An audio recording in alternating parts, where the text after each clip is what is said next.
আব্বা আব্বা, তোমার জন্য একটা খুশি সংবাদ আছে। কি সংবাদ? শোনা বলো তো একটু শুনি। আব্বা, আমি তো বিরাট মহান কাজকে ফেলেছি, যা এই পৃথিবীর বুকে কেউ আইজও করিনি। আমি তোমার জন্য এই স্কুলে 2খান ঘড়ি বানাইছি।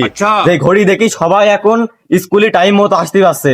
তোমার নাম এখন সব জায়গায় ছড়িয়ে যাবে। আরে তুই তো আমার ছেলে না রে। কি আমি ছেলে না? আমি কি মেয়ে? আমি কি মেয়ে? হ্যাঁ, আরে তুই তো আমার ভিটা। সদিন ঘড়িটা দেখি আসি কেনা মাক করেছে দেখি। ও আচ্ছা, বুঝলাম। চলো তাহলে দেখে আসি। তুমি এই কথা আগের থেকে বলবা না? আচ্ছা চলো আইসো। দেখো এইদিকে স্কুল। দেখো আব্বা, এই যে এইডি আর এইডি, এই দুটো ঘড়ি আমি তৈরি করেছি তোমার জন্য। আরে বাপ, তুই কাজ টুক করিস কি? আরে কি লেখা রে? সময় বুঝে কাজ করি, উন্নত জীবন বাড়ি। এ তো বিরাট কথা রে। কি লেখা রে? তুমি কি পড়ছো? আরে বাপ, আমি 1 to 1 পাস। সে পড়ি দিলাম তাই কত না। আমাকে সময় কাগজের পাতা লিখে আমরা কাগজে চিড়ি ফেলতাম।